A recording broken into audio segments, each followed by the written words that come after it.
Hello guys, for today's video natay cellphone nga Samsung A12. So ang problema ni guys, naka pattern siya. So nalimtan siya, wala nakadumdum ang owner. So karon sao ni siya pag remove o pagtanggal, tanawa lang ni siya nga video guys until mahuman ni nga video. O para makatabang pud sa inyo ha, kung wala mo budget unsaon pagpa-remove or pagpatanggal sa mga password.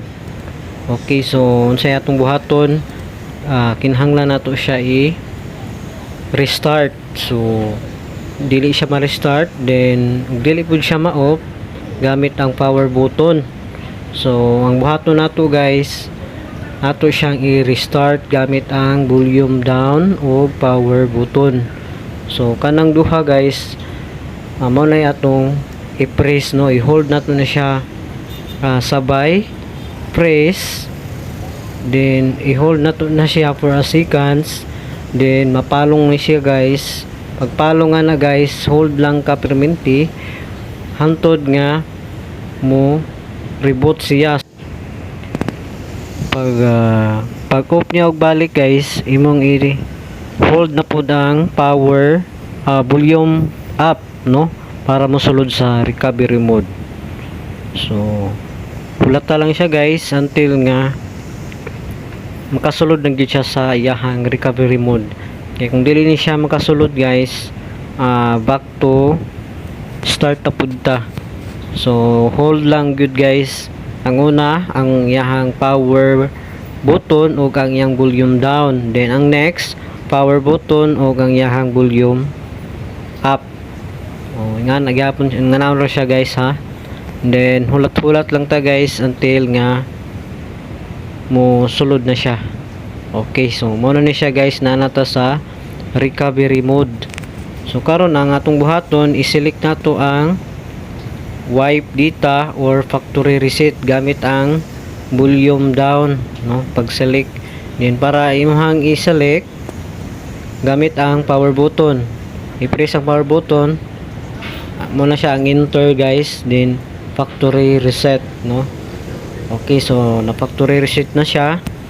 After nag-reformat na siya sa cellphone. So may erase itong mga importante nga mga files, itong mga password, mawala na to siya. And then karon kay nahuman naman guys, ato na siyang reboot, no. So system reboot na ta guys. So i-reboot na nato. Okay.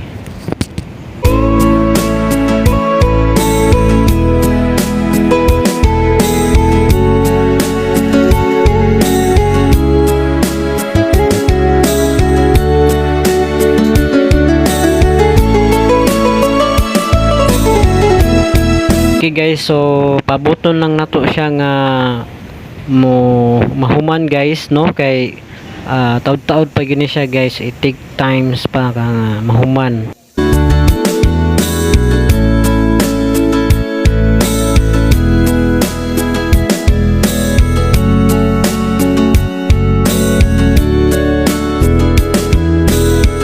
And please support my YouTube channel guys.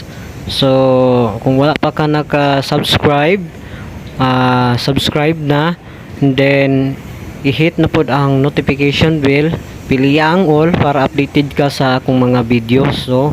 So more on tutorial ta, para makatabang ta sa atong mga higala diha nga dili na pod kayo sila magastuhan or magastuhan sa ilang budget about sa ingon ani nga mga problem. Okay, salamat guys.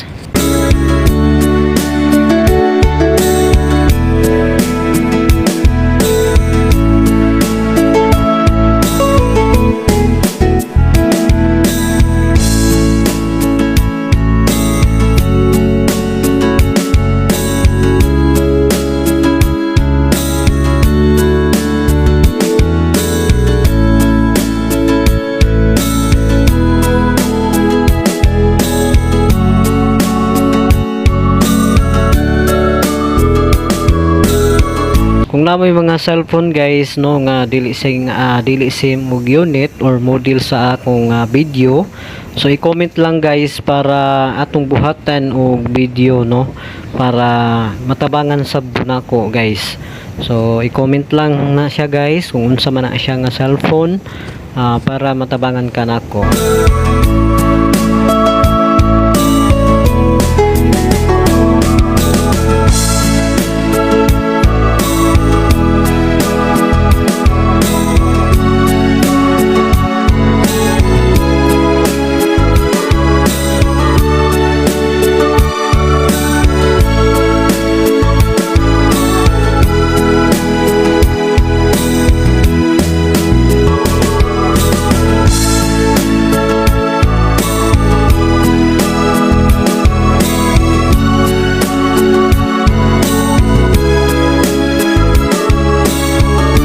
Okay, welcome na gyud siya guys. So nahuman na ang iyang process.